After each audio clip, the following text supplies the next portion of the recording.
नमस्कार, आप देख रहे हैं हमारा समाचार में आपके साथ सुमन जाकर। आज मैं मौजूद हूँ शहीद स्मारक पर, जहाँ व्यावसायिक शिक्षक के कैंडिडेट बैठे हैं, अपने विरोध प्रदर्शन कर रहे हैं, अपनी मांगों को लेकर। आइए इनसे पूछते हैं कि इनकी मांगे क्या है। क्या मांगे आपकी? मैम हम सॉरी राजस्थान में 2014 से व्यावसायिक शिक्षा चल रही है और तब से लगभग पिछले 11 सालों से वोकेशनल टीचर के रूप में हम सरकारी स्कूलों में हमारी सेवाएं दे रहे हैं। तो हमारी सबसे बड़ी समस्या ये है कि एक तो जो वीटीपी के थ्रू हम लग रहे हैं, तो वीटीपी हमारा शोषण कर रही है। हमको पिछले एक साल डेढ़ साल से हमको सैलरी नहीं मिल रही है। तो एक तो हमको हमारी सैलरी टाइम से मिले, दूसरी बात हमको ये जो शोषण कर रही है हो रहा है हमारा वीटीपी के थ्रू, वो शोषण से हमको मुक्ति चाहिए। हमको हमको कंपनियों से, गवर्नमेंट से हमारी यही मांग है कि कंपनियां हटा के हमको परमानेंट किया जाए। सबसे मेन मुद्दा हमारा यही है कि हमको कंपनियों के जो शोषण है उससे मुक्ति मिले और हमको परमानेंट। 1.5 साल से आपको सैलरी नहीं मिल रही, तो आपने सरकार को या कोई किसी कैंडिडेट को या नेता को आपने अवगत नहीं करवाया? मैम हम कई बार सरकार को हमारा डेलीगेशन मिलने के लिए गया हुआ है, लेकिन हमारी कोई सुनवाई नहीं होती। हमको ऐसे क्या कहा जाता है? कई प्रकार से बहाने मिला कि हमको कोई मिलता ही नहीं है। कभी कोई सचिव नहीं मिल रहे, कभी कोई मंत्री नहीं मिल रहे। किससे मिले? हमको हमारी सुनवाई नहीं करता है। हमारी हम जब एक मतलब बच्चों को टेक्निकल शिक्षा दे रहे हैं, स्किल डेवलपमेंट की शिक्षा दे रहे हैं, हम बच्चों को वो शिक्षा दे रहे हैं कि जिससे बच्चों को रोजगार मिले, लेकिन हम खुद ही बेरोजगार होकर बैठे हैं। खुद हम हमारे रोजगार के लिए तरस रहे हैं। हमको हमारी जो मेहनत कर रहे हैं उसका हमको खुद को अर्जाना नहीं मिल रहा है। हमको उसकी तनख्वाह हमारी टाइम पे नहीं मिल रही है। तो आगे की क्या रणनीति? आगे सरकार से हमारी यही मांग है कि ये जो कंपनियां हैं इनको हटा के हमको खुद सरकार अपने अधीन ले। अब तो बेनीवाल जी ने भी आपका सपोर्ट किया है। देखते हैं बेनीवाल जी से, हमको उम्मीद है कि वो हमारी मांग सरकार तक पहुंचाएंगे और हमको इसका समाधान मिलेगा। उम्मीद है हमको बेनीवाल साहब से। और भी यहाँ बैठे हैं कैंडिडेट, उनसे बात करते हैं। क्या हमारी मांग ये है कि कंपनियों को हटाकर हमें विभाग में समायोजित किया जाए। और हम लोग शिक्षा विभाग के कई चक्कर काट चुके हैं। हम चक्कर काट काट के थक चुके हैं। हमारे चप्पल जूते तक टूट गए, क्योंकि ये जो कंपनियां हैं हमारा शोषण कर रही है। हमें कई महीनों से सैलरी नहीं दे रही। हम लोग इनसे बोलते हैं कंपनी वालों से, तो हमें टर्मिनेट करने की धमकी देते हैं। और अभी जैसे हमारा 23 जून को टेंडर खत्म हो रहा है, तो ये लोग हमें कम से कम साल 6 महीने तक घर बिठाएंगे। जैसे पिछली बार इन्होंने हेल्थ केयर वालों को लगभग 2 साल तक घर बिठाया है। 2 साल घर बैठने का मतलब है कि 2 साल की हमारी सैलरी नहीं आएगी, प्लस 2 साल हमारी जेब से जो खर्चा होगा वो अलग। यानी कि 4 साल तक हम घर बैठ गए। 4 साल का हमारा जेब से खर्चा हो रहा है। और इसके लिए हम शिक्षा विभाग में, शिक्षा संकुल में एसपीडी मैम तो हमसे मिलना ही नहीं चाहती, लेकिन जो भी अधिकारी मिलते हैं हम वहाँ जा जाकर थक गए। महीने में लगभग 3-4 चक्कर हम काटते हैं, फिर भी हमारी कोई मांग नहीं मानी जाती। हमें महीने में एक सीएल दी जाती है, कोई मेडिकल नहीं है, कोई मातृत्व अवकाश नहीं है, और हमारी सुनने को कोई तैयार नहीं है। हम समसा में जाते हैं तो हमें ये कहा जाता है कि आप थर्ड पार्टी हो, हमारे कर्मचारी नहीं हो। काम तो हम सरकार का कर रहे हैं, सरकारी स्कूलों में काम कर रहे हैं, लेकिन वहाँ जाने के बाद ये कहते हैं कि आप हमारे कर्मचारी नहीं हो। हमें कर्मचारी मानने से ही मना करते हैं। स्कूल में हमारा नाम तक नहीं लिखा जाता। हमें सिर्फ जैसे बच्चों की एब्सेंट लगती है और पर्जेंट लगती है, वैसे ए और पी लिखा जाता है और कंपनी का नाम लिख के हमें दर्शाया जाता है। बस हमारी मांग यही है कि कंपनी को हटाया जाए और हमें स्थायी समायोजन किया जाए विभाग में। मैम, आपको क्या कुछ कहना है? इतनी धूप में आप यहाँ बैठे हो धरना कर। हम 10 सालों से इस शिक्षा विभाग में लगे हुए हैं। मुझे बस इतना कहना है कि आप हमें अदर कर्मचारी ना समझे, कंपनियों के कर्मचारी ना समझे। हम राजस्थान और आपके बच्चों का भविष्य बना रहे हैं, उनकी स्किल डेवलप कर रहे हैं। हमारे हुनर की वजह से हम उनको कुछ सिखाएंगे, उस वजह से वो अपने पैरों पर खड़े हो पाएंगे। और जब हम मेन नींव है, हम चाहे आप ऊपर कितना ही कुछ भी कर लें, पर जब तक हमारा मनोबल टूटेगा, हम उनको कुछ नहीं सिखा पाएंगे, तब तक वो कुछ सीख नहीं पाएंगे। तो कृपया इस बात को ध्यान दें, आप अपने विभाग में हमें शामिल करें, क्योंकि बार बार हम आपके पास आते हैं, आपको इतना भी टाइम नहीं है कि आप हमारी बात सुने सही से। हम पूरे दिन यहाँ पर बैठे रहते हैं और डेलीगेशन के लिए जब बुलाया जाता है तब आपके पास 1 मिनट नहीं होता हमारी बात सुनने के लिए। तो हमारी बात सुने और हमारी समस्याओं को समझे, हमें विभाग में सम्मिलित करें। तो 1.5 साल से आपको सैलरी नहीं मिल रही है, आपने अवगत भी करवाया, तो आपसे मिले नहीं है सचिव वगैरह, कोई मंत्री है तो? 1.5 साल से हमें सैलरी नहीं मिल रही है। हम कंपनियों को बोलते हैं तो वो बोलते हैं कि गवर्नमेंट रिलीज नहीं कर रही है पैसा। गवर्नमेंट से मिलते हैं तो वो यूं बोलते हैं कि कंपनी का काम है आपको सैलरी देना। दोनों तरफ से हमें घुमाया जा रहा है बस, और कुछ भी नहीं किया जा रहा। आगे की क्या रणनीति रहेगी?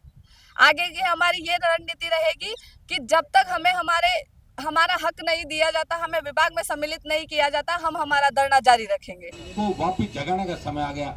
एक दिन में तो कोई जगने से नहीं, अरे समय लगेगा। मुझे भी लगता है कि जो मैं लड़ाई लड़ रहा हूँ हो सकता है 20-30-50 साल बाद काम आएगी, मेरे नहीं आएगी, किसी और क्या जाएगी। ये तो मैं सोच नहीं सकता। अगर भगत सिंह ये सोच लेते कि मैं सादत क्यों दूं, प्रधानमंत्री तो नेहरू बनेगा, तो फिर वो सादत थोड़ी दे। सादत थी कि देश के नौजवानों के अंदर हिम्मत, हौसला और वो ऊर्जा आ जाए जिससे अंग्रेज भारत छोड़ के भाग जाए। हनुमान बेनीवाल राजस्थान के तमाम जातियों के लिए, तमाम वर्गों के लिए, और जहाँ जहाँ कई बार ऐसी स्थिति होगी राजस्थान के अंदर, गुजर मीणा आमने सामने हो रहे थे, जाट राजपूत आमने सामने, ब्राह्मण एसी आमने सामने, वहां भी हनुमान बेनीवाल बीच में जाता है, जान हथेली पर रख के, और जातियों को लड़ने का काम नहीं करता, उनको साथ बिठाने का काम करता है। ये काम नहीं करता। और आगे भी मैं आपको विश्वास दिलाता हूँ कि सबको साथ लेके चलेंगे। मेरे छोटे भाई बहन ये जो बैठी है, इसके अंदर मैं निश्चित रूप से आपके मंत्री से भी बात करूंगा, आपके सेक्रेटरी से भी बात करूंगा, जो जो आप बताएंगे।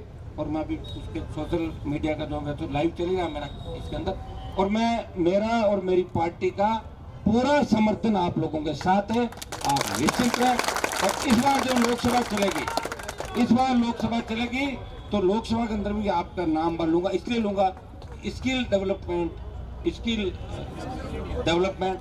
ये जैन चौधरी के पास है डिपार्टमेंट, सुनिए मेरी बात, ये जैन चौधरी जी के पास है स्टेट, मेरी बात सुनो, राज्य मंत्री वो है इसके, स्वतंत्र प्रभार, और धर्मेंद्र प्रधान शिक्षा मंत्री, मेरे को पता है, अर्ध स्टेट मिनिस्टर है ना जैन चौधरी, स्वतंत्र प्रभार है स्किल का, वो मैं उनके लिए इसलिए कह रहा हूँ, उनसे मैं करवाऊंगा आपकी मदद, समझ गए ना।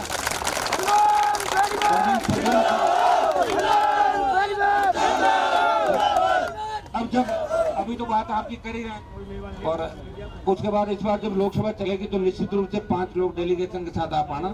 मैं दोनों मंत्री जो धर्मेंद्र प्रधान और जैन चौधरी है उनके पास आपको लेके जाऊंगा और आपके इसका समाधान भी कराऊंगा। और यहाँ आज आपका जो सांकेतिक है, जो भी डेलीगेशन आपका जा रहा है, क्या बात हो रही है, मुझे आप नई अपडेट क्या होती है मुझे देना। निश्चित रूप से मैं आपके साथ हूँ, आपको न्याय दिलाऊंगा। और आज के जमाने के अंदर 20,000 रुपए में तो मेरे हिसाब से छोटा सा परिवार भी नहीं चलता। और सैलरी जो आपकी बाकी है, सैलरी जो आपकी बाकी है, मैं आज ही इसके लिए बात कराऊंगा, आपको सैलरी जल्दी मिले। मैं ये कोशिश कराऊंगा आज कल के अंदर आपकी सैलरी आपके खातों के अंदर। आधा डेलीगेशन जाके रहे, उन्होंने बात कही होगी, और जो बची हुई बात है वो मैं करूंगा। मैं आपके साथ हमेशा खड़ा मिलूंगा, कंधे से कंधा मिला के। एक ही आह्वान करूंगा राजस्थान के जवानों का कि कांग्रेस बीजेपी को तो हमेशा चखा आपने 70 साल, इस बार नया फ्रंट, नई ताकत के साथ सारे लोग आ जाओ। हर जाति का नया नेता भी तैयार कर दूंगा, मजबूत आदमी तैयार कर दूंगा। और राजस्थान में किसी बहन बेटी की जिस तरह महिला अपराध के अंदर नंबर 1 पे चले गए हम लोग, क्या बेइज्जती हो रही दिल्ली में मेरे भाइयों, और कौन सुधारेगा इसको बताओ। नौजवान, हर क्रांति का नायक नौजवान, लेकिन ये नौजवान पता नहीं कमजोर क्यों पड़ रहा है। मेरे लग रहा मोबाइल आने के बाद ज्यादा कमजोरी आ गई बच्चों को, मोबाइल भी करते रहते होंगे, सारा काम है ना। 12 से 5 है, 12 से 5 सोना। लड़के मुझे फोन करते हैं कि साहब आप घर कब पहुंचोगे? वो क्यों, क्या हो गया बताओ? कहने आपसे मिलना था, धरने पा जाओ। घर में साहब गर्मी बहुत पड़ रही था। तो मैं, तुम्हारी उम्र कितनी? 28 साल, मैं 51 भाई, गर्मी पड़ गई, मैं बैठा हूँ कि मैं ये फोन करके होते। बस मेरा तो एक छोटा सा काम था, फोन करके भाग जाऊंगा यहाँ से, दोबारा नहीं आऊंगा, काम करा के निकल जाओ। ये मानसिकता राजस्थान में जवानों की मानसिकता हो गई। तो फिर इसमें बदलाव कौन करेगा बताओ मुझे? मैं और डॉक्टर साहब पे लड़ रहे थे साथ, लड़ते लड़ते डॉक्टर साहब को पता नहीं क्या सूझी, मुझे तो कह दिया आप विधानसभा चलो, वापिस आ रहा हूँ वसुंधरा के पास चले। तो आजकल तो स्कूल में छोटा सा कुछ बात हो जाए तो सीधी टीचर पर लोग लड़ने के लिए आ जाते हैं, मेरे वाले जमाने नहीं रहे। मैं सरकार से इस मामले में आपके लिए ये भी मांग करूँगा कि आपके हरियाणा मॉडल लागू करें और आप सबको परमानेंट करें, क्योंकि 4 लाख पद खाली है। तो 4 लाख पद खाली है तो 5500 ये भरो, कुछ और भरो, जब भी तो होगा। कैसे भरोगे बताओ? 1.5 साल तो निकल गया भजन लाल जी। जेटीए का एग्जाम आपने कराया और वो पहले तो पेपर लीक होते थे, इसमें तो OMR सीट ही गायब करा दिया आपने, बिना सिग्नेचर के OMR।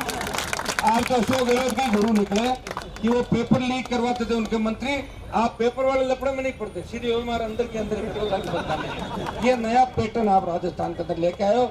ये राजस्थान के नौजवानों का दुर्भाग्य मैं कहूँगा, क्योंकि लड़ने वाले लोग, उसके ऊपर लोग जातियों पर आरोप लगाएंगे। अगर सही बात कहते हैं कि वो वहाँ ये है तो लोग कहते हैं हमारी जाति का, अरे नाम लिया क्या? अगर नाम तो नहीं लिया तो फिर अपना आप क्यों ले रहे भाई? मत करो तुम ऐसे। तुम्हें अगर राजस्थान को बचाना तो सारी जातियों को संगठित होकर आज ये तय करना होगा कि इस बार बीजेपी को हरा के और कांग्रेस को भी हराएंगे। इस बार ऐसे लोगों को आगे लाएंगे जो वास्तव में दोनों पार्टियों के अंदर जो भ्रष्टाचार हुए, घोटाले घपले हुए, उन सबको सलाखों के पीछे डाल दे। अगर मेरी 10 सीट भी आ जाती ना, 5 भी आ जाती विधानसभा के अंदर, तो भी मैं सरकार के अंदर अहम भूमिका के अंदर होता। मेरे तो मुझे 18 के अंदर में लड़ा आपके लिए राजस्थान में, किस तरह कर्ज माफी, टोल मुक्त राजस्थान, सशक्त लोकायोग, बिजली, रोजगार। लड़ाई का परिणाम ये हुआ कि वसुंधरा सरकार ने स्टेट हाईवे टोल फ्री किए, 5 वर्षों की बिजली माफ की, वैकेंसी निकाली, 50,000 का कर्जा माफ किया। 18-19 में दिल्ली चला गया, वहाँ लगा कि देश में उत्तर भारत में सादत कौन देगा, किसका नंबर आया, तो लोग छुप गए। इसलिए राजस्थान के इस सांसद ने, आपके भाई ने, किसान आंदोलन में सादत दी और मंत्री पद को ठोकर मार कर 72 दिन शाहजहांपुर बॉर्डर से और अब जो गर्मी पड़ रही है आप देख रहे हो, इस गर्मी के अंदर सारे लोग एयर कंडीशन के अंदर बैठे हैं अपने परिवार के साथ और विदेश में छुट्टियां मना रहे, क्योंकि स्कूल की छुट्टी हो गई तो अपने बच्चों के साथ सब गए। लेकिन एक व्यक्ति आप सब के लिए बैठा है, वो हो सकता है कि यहाँ से 100 मीटर दूर भी बैठा तो निगाहें रख रहा है कि पता करो कौन कौन क्या करा, कितनी संख्या आई, कैसे नहीं। अब लड़ाई किन के लिए लड़े? मैं आपको धन्यवाद दूंगा कि आप सारे लोग टीचर यहाँ इकट्ठे तो हुए हो। वो जो आंदोलन उधर चल रहा है उसमें ऐसा ही भर्ती वाले तो 5 ही लड़के हैं, कितने RLPS और आपके आंदोलन में मैं कूद गया और मैंने आपको समर्थन दे दिया। दोबारा आपको हनुमान जी आप लेके आओ, मेरी टीम आपके साथ खड़ी मिलेगी। संख्या हमेशा इस राजस्थान के प्रत्येक वर्ग का मामला हमने उठाया, नौजवानों की हमेशा पैरोकारी करी। यानी ये था कि हम पीछे रह गए, बहुत से कारण थे। हमारे नेताओं ने हमें सड़कों में लड़ना नहीं सिखाया, हमारे नेताओं ने यहाँ विकास की बात नहीं करी, रोजगार के साधन यहाँ नहीं। आप चले जाओ गुजरात